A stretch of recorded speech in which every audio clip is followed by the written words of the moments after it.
Bien, la civilización romana abarcó desde el siglo 8 a.C. hasta el siglo 5 después de Cristo. El arte de esta civilización tuvo su apogeo durante el siglo 1 a.C. hasta el siglo 1 de nuestra era actual. El arte romano estuvo influenciado principalmente por las culturas etrusco y griegas. De los primeros se puede notar en la arquitectura al darle un uso similar en la estructura que vendría siendo el arco y la bóveda. Igualmente se basaron de ellos para las estructuras internas de los templos y realizar imágenes realistas. El arte griego tuvo bastante influencia o bastante parecido en el romano debido a varias razones. Por ejemplo, la traslación de su arte desde Atenas hasta Roma, la migración de artistas a Italia e incluso el robo de pinturas u obras de arte de parte de los romanos hacia los griegos. Bien, la arquitectura de los romanos era un modo para ellos de representar su grandeza. La arquitectura romana destaca principalmente por su monumentalidad, dando una impresión de fuerza y duración en sus edificaciones. Ellos emplearon varios elementos característicos como pueden ser la antes ya mencionada la bóveda y el aparejo etrusco. Los principales monumentos que estos realizaban son templos, basílicas, las termas, anfiteatros, los circos, teatros, acueductos, puentes y palacios y tumbas. Las esculturas que representan el estilo romanos eran las estatuas mitológicas y alegóricas, los retratos y monumentos funerarios, todo esto con una gran influencia, como se mencionó, del arte griego. La pintura, por lo general, estuvo asociada en la arquitectura, o sea, mayormente, por ejemplo, en las basílicas se pueden encontrar grandes pinturas y cosas así. Y lo que mayor se representaban estas eran los temas mitológicos, paisajistas o familiares. Tienden al realismo, a encuadrar la pintura en un contexto natural, arquitectónico, intentando no resultar en una pintura plana. Igual lo que ellos hacían mucho era la pintura mosaico, que es lo que principalmente los caracterizaba de otras culturas. Los principales aportes de Roma al mundo de las bellas artes.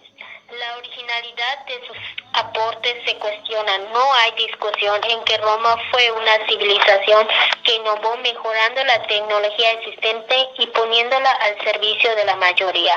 Nuevas tecnologías técnicas hasta este momento desconocidas, tales como el hormigón y el mortero, que le dieron preponderancia a toda la historia del mundo. Es necesario reconocer el aporte del arte griego en la decoración de las órdenes arquitectónicas. Los aportes de Roma a la arquitectura, uno de ellos es el acueducto. Eran canales construidos en cemento a prueba de agua y estas cubiertas con losas de piedras. Mantenían una inclinación constante respecto al suelo. Transportaban el agua que recogían de las colinas hasta la ciudad para que el agua tomara presión y se almacenara en grandes depósitos construidos junto a manantiales. Durante su mayor esplendor, Roma disponía de abundante agua fresca y limpia. Sin embargo, durante los excesos de los bárbaros, sufrió frecuentes cortes de suministros de agua hasta que se secó. El primer acueducto fue el Aqua Appia, 3200 a.C., que era subterránea y tenía 16 kilómetros de longitud, mientras que el puente que mejor se conserva es el puente de Tajo de Alcántara. La pintura romana influye decisivamente al arte griego, ya que desde la época de César llegaron pinturas griegas que se arrancaban de paredes y se llevaban a Roma. Los tipos de pintura que se utilizaban, por ejemplo, para la técnica del fresco, era el agua y luego le aplicaban el color. Para la técnica del temple se trata de una técnica en que se utiliza la grasa de origen vegetal y animal, como el huevo u otros materiales orgánicos o la goma. La técnica del encausto se caracterizaba principalmente por el uso de la sal.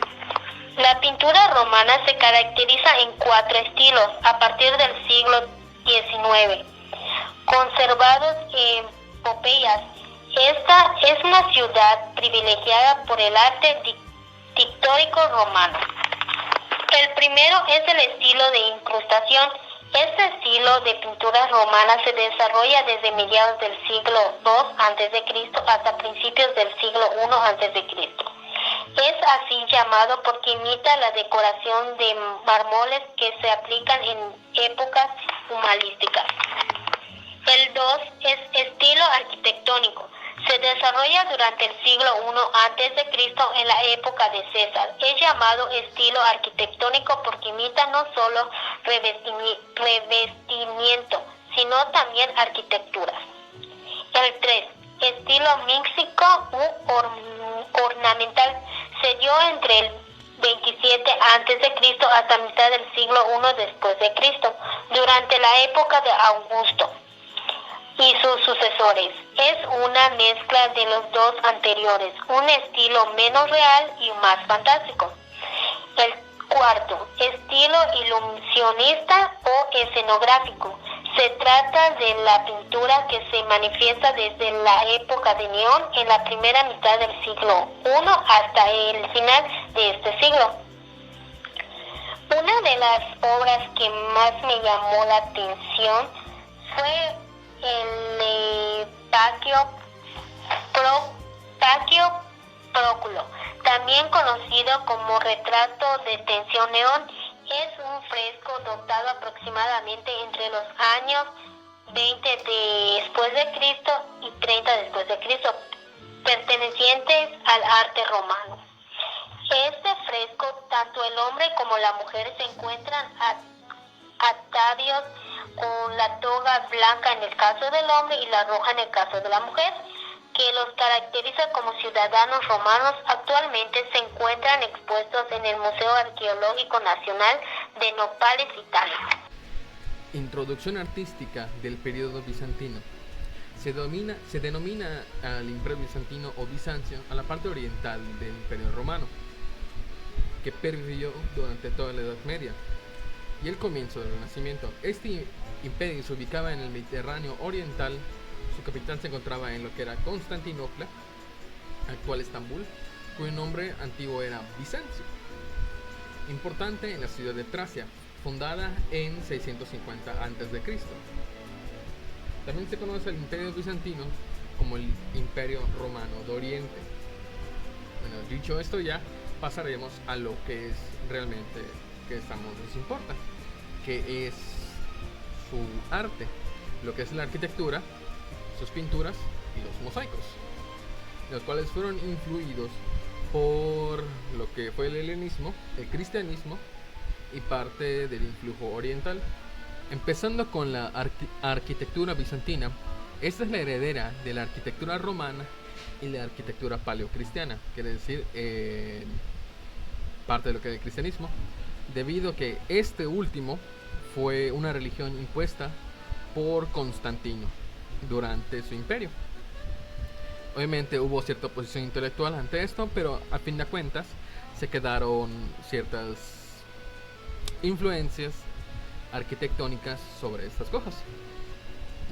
La arquitectura especialmente era religiosa, aunque nunca faltaron los edificios civiles de importancia. Muestran una marcada predilección por el ladrillo como material de construcción, aunque también utilizan columnas, pero especialmente su innovación más que se denota en su arquitectura, el uso de bóvedas que podemos ver como un ejemplo lo que es el Taj Mahal, es que la manera en que estos la construían usaban perchinas que son parecidos a un tipo de tripié, pero en vez que sean 3 puntos de apoyo eran 4. Esas perchinas son vistas desde adentro cuando uno ingresa a este tipo de edificios. Es capaz de ver unos arcos que se forman debajo de las bóvedas. Estas son las perchinas. En cuanto a la planta baja, lo más frecuente eran templos de cruz griega.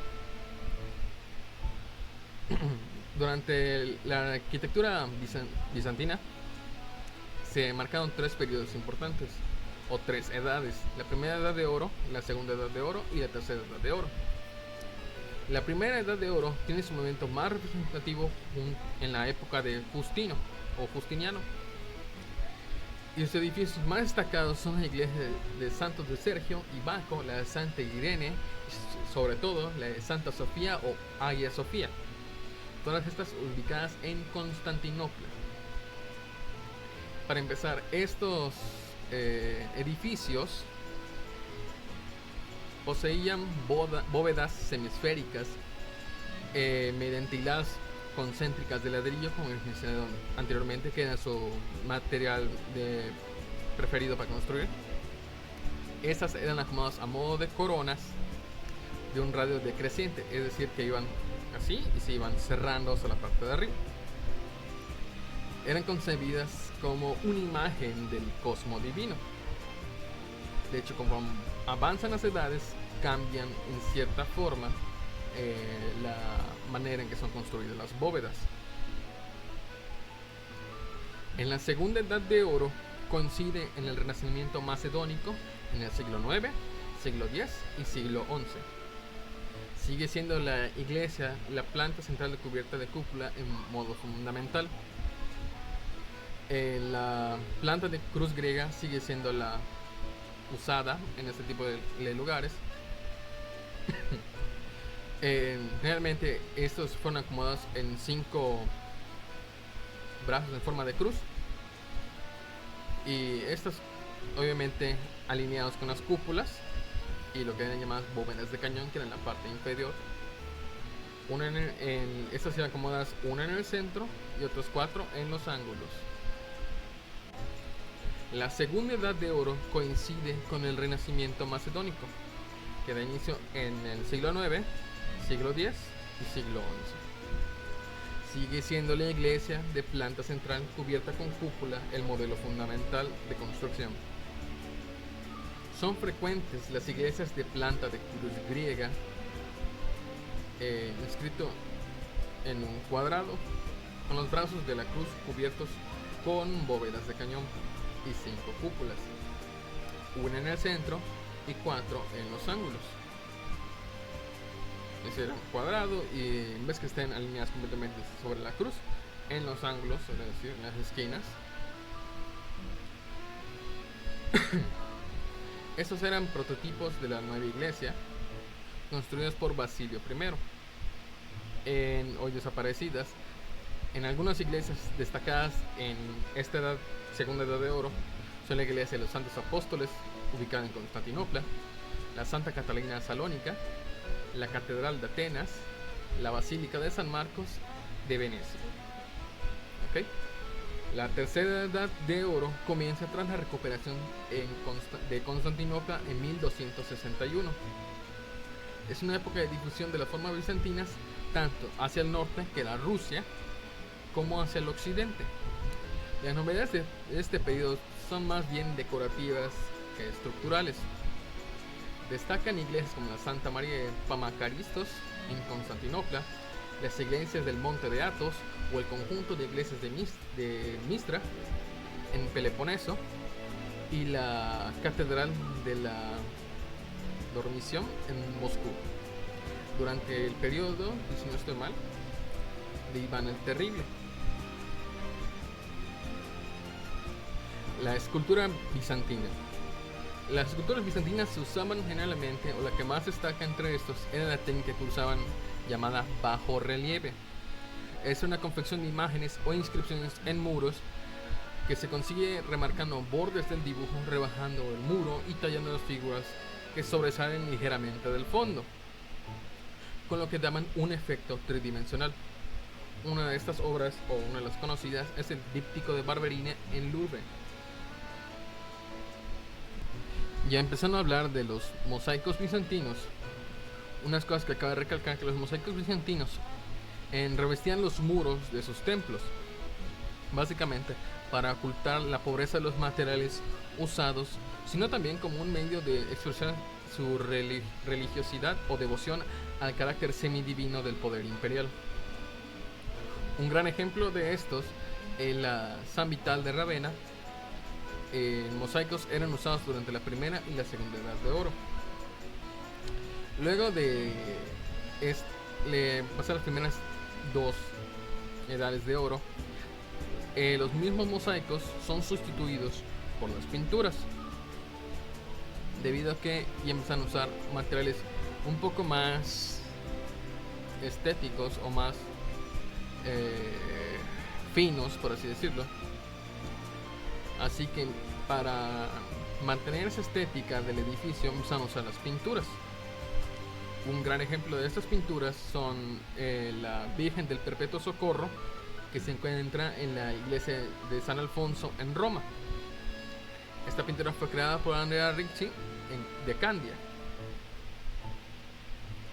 Hablemos de lo que eran los mosaicos y pinturas en el periodo bizantino. De la cultura romana, Bizancio, los bizantinos heredaron la decoración mediante mosaicos de lo que eran sus templos, no solo para ocultar lo que era la pobreza de los materiales usados para construirlos, sino también para mostrar cierta devoción a lo que era el poder semidivino del imperio.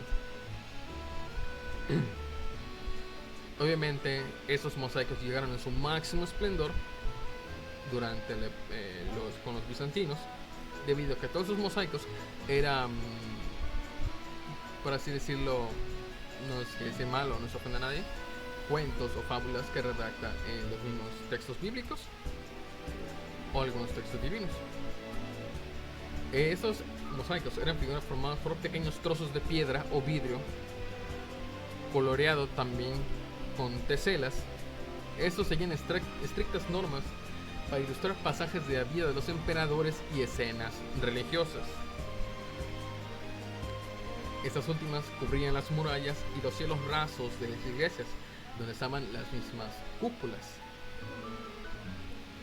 De esta habilidad alcanzada con respecto a los mosaicos resurge el interés de los vidrieros de Bizancio por la imitación de las piedras preciosas, con lo que llegaron a alcanzar una habilidad tan grande que resultaba bastante difícil distinguirlos de las auténticas.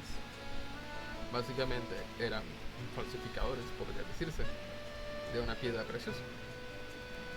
Luego la llegada de las pinturas, que es en la tercera edad de oro, porque en la primera y en la segunda edad de oro se usaron los mosaicos dentro de sus templos o construcciones que estos tenían.